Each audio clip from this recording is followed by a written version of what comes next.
Hi viewers, welcome to our channel. ప్రస్తుతం మనతో పాటు ప్రముఖ ప్రొడ్యూసర్ నటికుమార్ గారు ఉన్నారు. వారితో ఒకసారి మాట్లాడదాం. సార్ నమస్కారం సార్. సార్ అంబటి రాయుడు గారు మరి రీసెంట్గానే వైసీపీ పార్టీలో ఆయన జాయిన్ అవ్వడం చూస్తున్నాం. లాస్ట్ మంత్ ఏమో జాయిన్ అయ్యారు. సో పట్టుమని కొన్ని రోజులు 10 రోజులు కూడా అవ్వలేదు, అంతలోపే వైసీపీ నుంచి బయటికి రావడం చూసేస్తున్నాం. మరి ఏం జరిగిందంటారు, ఎందుకంటారు సార్? ఏమంటే తొందరగా తెలుసుకున్నాడు, బయటకు వచ్చాడు. గేట్లోనే తెలుసుకున్నాడు, బయటకు వచ్చాడు. గేట్ లోనికి వెళ్ళి ఉంటే కొంచెం టైం పట్టేది. గేట్లోనే ఆయన తెలిసిపోయింది కాబట్టి బయటకు వచ్చాడు. దాంట్లో సింపుల్ ఇష్యూ. వైసీపీలో వెళ్ళిన వాళ్ళు అందరూ ఉంటారని ఎందుకు అనుకుంటారు? వైసీపీలో వెళ్ళిన వాళ్ళు ఆ విషయం తెలిసిన వెంటనే బయటకు వచ్చేస్తారు. సో ఇప్పుడు మళ్ళీ ఆయన జనసేనలో చేరబోతున్న వార్తలు అయితే వస్తున్నాయి సార్. మరి ఆయనైతే ఇంకా అఫీషియల్ అనౌన్స్మెంట్ చేయలేదు. రాజకీయాలు కొన్ని రోజులు దూరంగా ఉంటానని మాత్రమే చెప్పారు.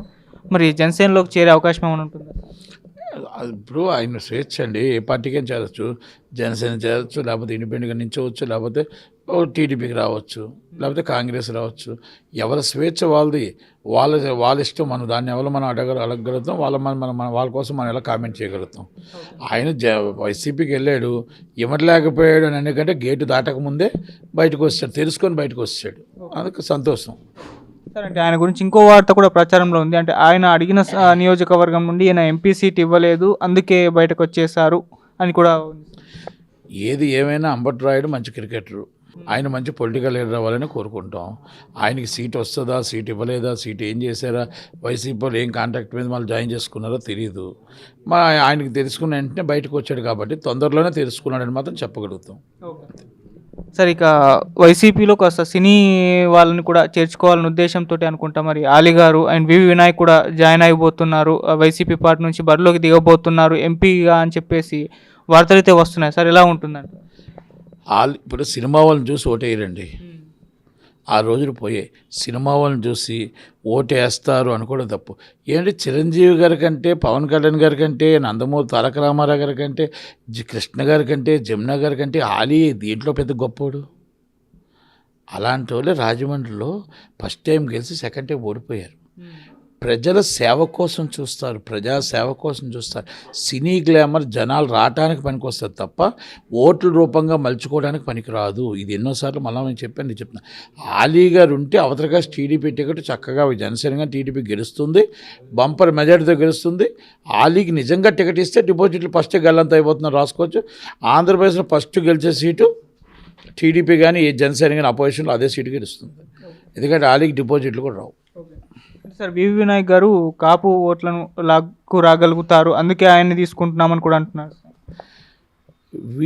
అది కాదండి, V V Vinayak director. V V Vinayak not political leader. Kapu community, ఆయన వాళ్ళ ఫాదర్ కానీ వాళ్ళు కానీ కమ్యూనిటీ అందరూ, నేను కాపు కమ్యూనిటీ, ఆయన కాపు కమ్యూనిటీ అవ్వచ్చు.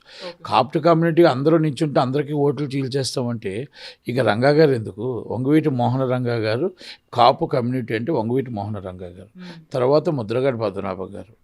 ఓకే, అలాగని వివి వినాయక్ గారు ఈజ్ డైరెక్టర్, మంచి డైరెక్టర్. అందరూ నించుంటే ఆయనకు సీట్ ఇవ్వచ్చు. ఆయన గెలుస్తాడా లేదా అనేది ఒకటి. కాపు కమ్యూనిటీని ఓట్లు చీలుస్తారా అంటే ఓట్లు చీల్చడం కోసం వివి వినాయక్ గారిని పెట్టుకుంటారా? వివి వినాయక్ గారికి గెలవాల్సిన అవసరం లేదా? వివి వినాయక్ గారికి బీసీలు, ఓసీలు, ఎస్సీలు, ఎస్టీలు, మైనార్టీలు ఓట్లు అవసరం లేదా? కాపుల ఓట్లే కావాలా? కాదు. గెలవాలి అంటే అందరూ, అన్ని కులాలు, అన్ని మతాలు ఓట్లు వస్తేనే గెలుస్తాం. కనుక వివి వినాయక్ గారికి సీట్ ఇస్తే అలాగే అందరూ అన్ని కులాలు, అన్ని మతాలు కలిపి పనిచేసి గెలిపించాలని చూడాలి తప్ప ఆయన కాపు ఓట్లు చీలుస్తామనంటే ఆయన ఫస్ట్ సీట్ ఇచ్చి ఓడించాలని ప్లాన్ చేస్తున్నారు. ఇప్పుడు ఒక్కటి వినండి, చిరంజీవి గారిని ఫస్ట్ ముంచేసిందే ఈ కాపులు. కాపు మా కాపు కమ్యూనిటీ పక్క ఓటు ఇవ్వకుండా మొత్తం దెబ్బెట్టేశారు. కాపు కమ్యూనిటీ ఉంటుందండి. కాపు కమ్యూనిటీ ఎప్పుడు కూడా ఓన్ చేసుకుంటాం. పవన్ కళ్యాణ్ గారిని ఓన్ చేసుకుంటాం, ముద్రగడ గారిని ఓన్ చేసుకుంటాం, వంగవీటి మోహన్ రంగ్ గారిని ఓన్ చేసుకుంటాం. ఎవరు పెద్దగా రేజ్ చేస్తే దాసనారాయణ గారిని ఓన్ చేసుకుంటాం. ఎవరు కాపులు పెద్దగా ఉంటే ఎస్వి రంగారావు గారు ఎవరున్నా మా వాళ్ళు మా క్యాస్ట్ అనుకుంటాం, తప్పులేదు దానికని. అక్కడ కాపు కమ్యూనిటీ ఒక్కరు ఓటేస్తే గెలరండి. అన్ని కులాలు, మతాలు అందరూ ఓటేస్తే, ఎస్సీ, ఎస్టీ, బీసీ, మైనార్టీలు ఓటేస్తే గెలుస్తారు. అది పవన్ కళ్యాణ్ గారు అందుకే తెలుసుకున్నారు. ఎందుకంటే నేను అందరూ వాడిని, కొందరు వాడిని కాదు అన్నారు. చిరంజీవి గారు పాపం మేము అనలేదైనా, ఆయన కాపు కులం చెందుకంటే మా అబలకాలు ఓన్ చేసుకొని వన్ సైడ్ చేసేసారు. దానివల్ల కాపు కమ్యూనిటీ ఓటు వేయచ్చు, తక్కువ వాళ్ళు ఓట్లు రాక దెబ్బతిన్నారు ఆయన. లేకపోతే ఆ రోజు గవర్నమెంట్ ఫామ్ చేయడానికి బ్రహ్మాండమైన కరెక్ట్గా స్కెచ్ చేసి కరెక్ట్గా బూత్ మేనేజ్మెంట్ అన్ని బూత్ లెవెల్ దాకా కరెక్ట్గా ఉండుంటే బ్రహ్మాండంగా గెలిచేవారు. కానీ ఒక చిన్న అతి విశ్వాసంకి వెళ్ళి దాంట్లో ఓడిపోవాల్సి వచ్చింది తప్ప ఇప్పుడు జనసేన పవన్ కళ్యాణ్ గారు కావచ్చు టీడీపీతో కరెక్ట్గా పొత్తు పెట్టుకున్నారు. ఒక ప్లానింగ్ ప్రకారం వెళ్తున్నారు. అసెంబ్లీలో అడుగు పెట్టాలి, అసెంబ్లీలో అడుగుపెట్టి నా పార్టీని నేను నిలబెట్టుకోవాలి, నా పార్టీని బూత్ లెవెల్ దాకా తీసుకెళ్ళాలి, బూత్ మొత్తం టోటల్గా కార్యకర్తల్ని కరెక్ట్గా అన్ని విధాలా నేను మొత్తం గ్రౌండ్ లెవెల్లో చూసుకోగలగాలి, గ్రౌండ్ లెవెల్లో మొత్తం టోటల్ రియాలిటీ ఏంటో తెలుసుకోగలగాలని పవన్ కళ్యాణ్ గారు టీడీపీతో పొత్తు పెట్టుకోవడం జరిగింది. కనుక ఇది రియాలిటీ. నేను సింగిల్గా నించుంటా, నేను 175 గెలిచేస్తా అన్నారు అనుకోండి, అది రియాలిటీ కాదు. అది అంటే మనం ఎక్కడ మనం తేడా వస్తుంది. రెండోది ఏంటంటే మనీ ఈజ్ ఇంపార్టెంట్, ఫండింగ్ కూడా ఈజ్ ఇంపార్టెంట్. అధికార పార్టీకి ఎక్కువ డబ్బు ఉంటుంది, అది ప్రతిపక్ష పార్టీకి తక్కువ డబ్బు ఉంటుంది. ఆ అధికార పార్టీ వచ్చేటప్పుడు ప్రతిపక్ష పార్టీలో మనకు డబ్బు ఎంత ఉంటుంది, మనం ఎంత నామినేషన్కి వేయాలి, క్యాండిడేట్కి మనం ఎంత ఇవ్వాలి, క్యాండిడేట్ మొత్తం టోటల్గా ఎంత ఖర్చు అవుతుంది, ఇవన్నీ వేసేటప్పటికి 175 నియోజకవర్గం ఎంత అవుతుంది, ఎన్ని వందల కోట్లు అఫీషియల్గా ఇవ్వాలి. ఈ పార్టీ ఫండ్ అంటారు దాన్ని, చిన్నది అంటే ఆ వైట్ ఫండ్ అని ఇవ్వాలి కదా, వైట్ అయినా ఇవ్వకపోతే ఎలాగవుద్ది. కనుక ఇవన్నీ కూడా ఆచితూచి అడిగేసి అప్పుడు పార్టీతో పొత్తు పెట్టుకొని మనం గెలిస్తే ముందు అసెంబ్లీలోకి అడిగెడితే ఈ గ్రౌండ్ రియాలిటీ అంతా కూడా మనం కరెక్ట్గా కార్యకర్తలు కాపాడుకోవచ్చు అనే ఉద్దేశంతో పవన్ కళ్యాణ్ గారు టీడీపీతో పొత్తు పెట్టుకోవడం జరిగింది. ఓకే, బీజేపీతో పొత్తు పెట్టుకుంటారా పెట్టుకోరా అనేది ఇంకా డిస్కషన్లో ఉన్నది కాబట్టి దానికోసం డిస్కస్ చేయడం వేస్ట్. కనుక ఇప్పుడు ఈ పొత్తులో ఇక్కడ కాపు కమ్యూనిటీ మీద వినాయక్ గారికి సీటు నిజంగా ఇస్తే ఆయన వల్ల కాపుల ఓట్లు 4 పడతాయో లేదో నాకు తెలియదు, కానీ రెండో సీటు మళ్ళీ ఆంధ్రప్రదేశ్లో రెండో సీటు గెలుస్తారు. ఎందుకు రెండో సీటు టీడీపీ గెలుస్తుంది అంటున్నానంటే వినాయక్ గారి మీద కోపం కాదు నాకు. వినాయక్ గారు నాకు మంచి ఫ్రెండు, కానీ సినిమా ఫీల్డ్ డైరెక్టర్గా ఆయన చూస్తారు. అక్కడ రియాలిటీ అనేది మనం రాజకీయం వేరు, సినిమా రియాలిటీ వేరు. అది రాజకీయంగా మనం గెలవాలంటే ఏ విధంగా చేస్తే బాగుంటుందని ఒకసారి చూసుకొని చెయ్యాలి. కనుక మరి వైసీపీ వాళ్ళు ఏ విధంగా సీట్లు ఇస్తానంటున్నారు ఏంటో నాకు అంత ఐడియా లేదు. కానీ వాళ్ళు కాపు కమ్యూనిటీ చేల్చాలి అని అనుకుంటే మాత్రం వినాయక్ గారిది అదేం సెట్ కాదని నాకు అనుకుంటున్నాను. మరి ఈ సినీ గ్లామర్ అనేది వైసీపీకి ఎటువంటి బెనిఫిట్ చేయదు అని అంటారు అనుకోవచ్చా? సినీ గ్లామర్ ఆయనకి ఉంది, టీడీపీకి ఉంది గ్లామర్, వాళ్ళకేముంది. బాలకృష్ణ గారు, పవన్ కళ్యాణ్ గారు, మొత్తం టోటల్ మెగా ఫ్యామిలీ అందరూ టీడీపీకి జనసేనకు ఉంది. వాళ్ళకి ఎవరు లేరు. ఒక అలీ గారు, పోసాని కృష్ణ, అది కాదు మన అసభ్యకరంగా మాట్లాడే పోసాని కృష్ణమురళి గారు, ఇక మరి వాళ్ళిద్దరు తప్ప ఇంకెవరున్నారు. వినాయక్ గారు వస్తే అలీ గారికి గవర్నమెంట్ నుంచి జీతం ఇస్తున్నారు ఫ్రీగా, సలహాదారుడు ఆయన ఏ సలహాలు ఇస్తాడో వాళ్ళకి తెలియదు. ఎఫ్డీసీ చైర్మన్ ఇచ్చారు, తిట్టడానికి పుట్టాడు ఈయన పోసాని కృష్ణమురళి ఇద్దరు. ఇంకా సినిమా ఫీల్డ్ నుంచి ఎవరున్నారు? ఉండి నేను ఒకటి ఉండేవాడిని, అంటే బాగా సపోర్ట్గా నన్ను కూడా తోస్తారు బయటికి. ఇంకిద్దరు ఉన్నారు వాళ్ళు. 98 మంది క్రికెట్ టీంలో మొత్తం టోటల్గా 100 to 98%, 98 people TDP and Janasena, and 2 people అండి. 98 people ఉన్నా 98 people చూసి ఓటేయరు, 2 people ఉన్నా 2 people చూసి ఓటేయరు. నిజంగా జనం కోసం కష్టపడే వ్యక్తికి, కష్టపడి పాటలాడే వ్యక్తికి, ఉదయం లేస్తే జనాలకు అందుబాటులో ఉన్న వ్యక్తికి ఓటేస్తారు. అది మనం గుర్తుపెట్టుకోవాలి. ఇప్పుడు ఏదో సినిమా ఫీల్డ్లో 98% అంత, కాకపోతే జనాలను రప్పించడానికి 98 మంది సరిపోతారు. ఆ 98 జనాలను రప్పించిన దానికి ఉంటే మనం వాళ్ళని ఓటుగా మలుచుకోగలడానికి మన అక్కడ నాయకత్వం పనికి వస్తుంది తప్ప ఓటుగా మలుచుకోగలగాలి. అంతే తప్ప ఆ 98 మంది వచ్చి ఓటేయించేసారు మన ఇంట్లో కూర్చుంటారంటే మీరు. అందుకే ఉదాహరణకి ఎంతమంది పేర్లు చెప్పారనమాట. ఒక్కసారి నందమూరి తారక రామారావు గారు లాంటి వాళ్ళు కళాకృతులు ఓడిపోయారు. అలాగే మనం అక్కడ కృష్ణ గారు ఓడిపోయారు, జమున గారు ఓడిపోయారు. ఇవన్నీ ఉన్నాయి కాబట్టి చరిత్ర చెప్పాను. ఓకే సార్, ఇక యాత్ర 2 టీజర్ చూసే ఉంటారు. మరి రీల్లో చూపించింది నిజంగా రియల్గా జరిగిందే చూపించారా, లేదంటే వాస్తవం ఇంకేదైనా ఉందా? మీ ఒపీనియన్ సార్ యాత్ర 2 టీజర్ పైన. నేను చూశాను. టీజర్లో కంపల్సరీ అబ్జెక్షన్స్ ఉన్నాయి. వాళ్ళు కాంగ్రెస్ వాళ్ళు కూడా అబ్జెక్షన్ చేయాలి, మేము కంపల్సరీ అబ్జెక్షన్ చేస్తాం. ఎందుకంటే కాంగ్రెస్ దీన్ని టీడీపీ కలిసి ఆయన అరెస్ట్ చేయించారనేది ఒక దాంట్లో టీజర్లో ఉంది. టీజర్ ఇమీడియట్లీ చేయాలి. ఇంకొక 3-4 daysలో సెన్సార్కి కూడా లెటర్ రాస్తాం. మేము హైకోర్టు కూడా ఆశ్రయిస్తాం.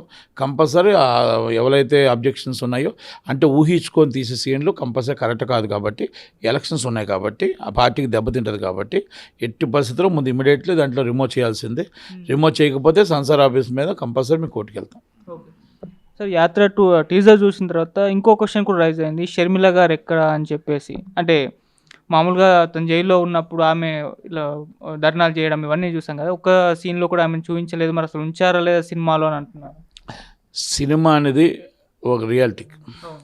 సినిమాని ఏదైనా తీసుకోవచ్చు, ఏదైనా చేయొచ్చు, అది తప్పలేదు. కాకపోతే ఒక పార్టీ రన్నింగ్లో ఉన్నప్పుడు, ఒక పార్టీ అపోజిషన్లో ఉండేటప్పుడు ఆ పార్టీ వ్యక్తిత్వం దెబ్బతిన్న నేషనల్ పార్టీ సోనియా గాంధీ గారిని వీళ్ళందరినీ పెట్టి వాళ్ళతో మేము కుమ్మక్క అయిపోయారు, టీడీపీ కుమ్మక్క అయిపోయారని చెప్పి చూపించడం అనేది కరెక్ట్ కాదు. కాబట్టి ఇమీడియట్లీ ఆ సీన్స్ అన్ని రిమూవ్ చేయాలి.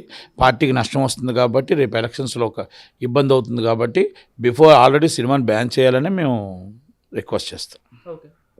సార్ అంతకుముందు 2019లో యాత్ర మూవీ వచ్చింది. సో కాస్తో కూస్తో బెనిఫిట్ అయితే చేసింది జగన్మోహన్ రెడ్డి గారికి. మరి ఇప్పుడు ఒకవేళ రిలీజ్ అవుతే ఏమన్నా బెనిఫిట్ చేసే అవకాశం ఉందంటారా? ఏమండి, సినిమాలు తీసుకొని సినిమాలు చూసి ఓట్లేస్తారు. మేము టింగ్ వేస్తే ఓట్లేస్తారు. మేము కార్యకర్తలను మారిస్తే ఓట్లేస్తారు. మేము క్యాండిడేట్లు మారిస్తే ఓటేస్తారు. మేము వెళ్ళి నేను ఇంట్లో కూర్చొని ప్రచారం చేస్తే ఓటేస్తారు. రేపు సంక్రాంతి తర్వాత నేను వెళ్ళి పాదయాత్ర చేసి నేను బస్సు యాత్ర పాదయాత్ర ఇలా చేతులు ఊపేస్తే ఓటేస్తారు. అలా మళ్ళీ నేను అలాగ దండం పెడితే ఓటేస్తారు అనుకునే రోజులు పోయాయి. 4.5 సంవత్సరాల్లో పోలవరం పూర్తి చేశారా? మీరు ఏ మొత్తం పూర్తి చేశారు? అసలు ఏం రేట్లు ఎంత ఉన్నాయి? మీరు ఎంత అప్పు తెచ్చారు? ఎంత మీరు ఆదాయం పొందారు? ఆంధ్రప్రదేశ్ రాష్ట్రం రాజధాని ఎక్కడుంది?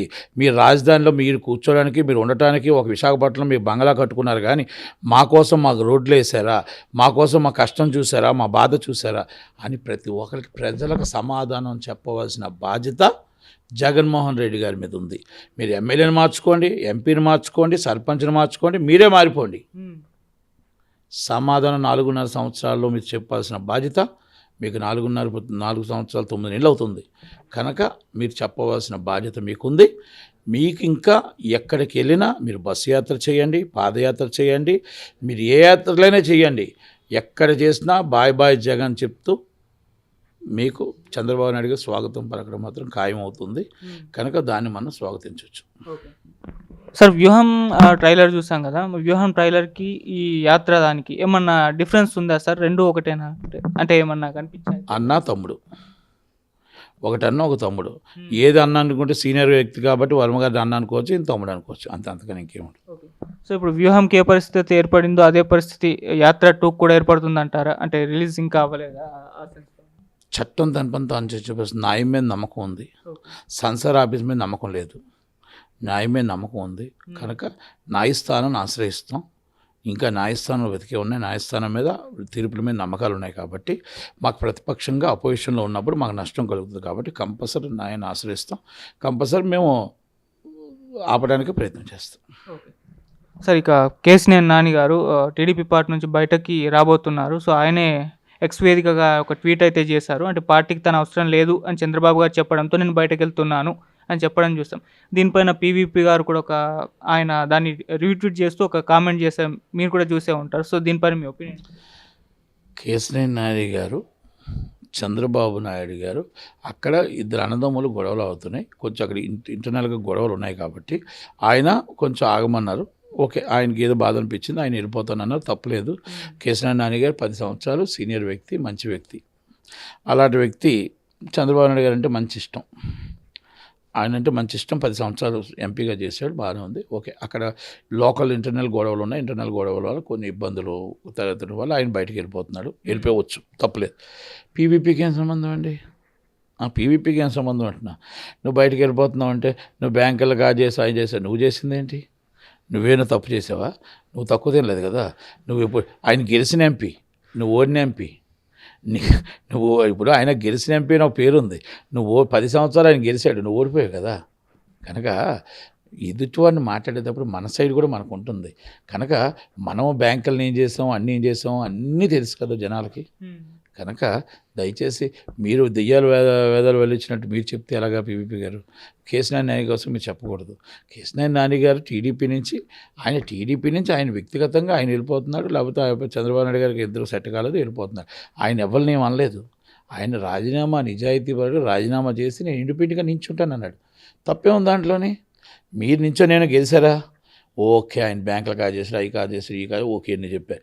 మీరేంటని అడుగుతున్నా, అది మీకు కూడా వర్తిస్తుంది కాబట్టి కనుక అది ఆయన చేశాడా లేదా పక్కన పెట్టి 10 సంవత్సరాలు ఎంపీ, మీరు ఓడిపోయిన ఎంపీ, అది గుర్తుపెట్టుకోవాలి. Thank you very much. అంటే సార్ కేసీఆర్ నాని గారు ఒక సీనియర్ లీడర్ కదా, మరి ఆయన టీడీపీ నుంచి వెళ్ళిపోవడం కాస్త టీడీపీకి నష్టం చేకూర్చే అవకాశం అవుతుంది. మళ్ళీ ఆయన్ని అంటే ఏదైనా ఒక మంచి పొజిషన్లో ఇస్తామని చెప్పేసి రివర్స్ తీసుకొచ్చే ప్రయత్నం ఏమైనా చేస్తారంటారు? సో ఒకటండి, కొంతమంది మనం కొన్నిటిలో మనం డిస్కస్ చేయడానికి లేదు, ఎందుకంటే అధినాయకత్వం డిస్కస్ చేస్తుంది. చంద్రబాబు నాయుడు గారి నిర్ణయం శిరోధార్యం. అలాగే అక్కడ ఉన్న ఇంటర్నల్ పాలిటిక్స్ ఇంటర్నల్గా ఉంటాయి కాబట్టి అది కేసీఆర్ నాని గారి కోసం మనం మాట్లాడడానికి లేదు. పార్టీకి మళ్ళీ వస్తారా లేకపోతే వేరే పార్టీకి వెళ్ళిపోతారా అనేది మనం మాట్లాడడానికి ఉండదు, ఎందుకంటే అది చంద్రబాబు నాయుడు గారి నిర్ణయం ఉంటుంది. Thank you so much.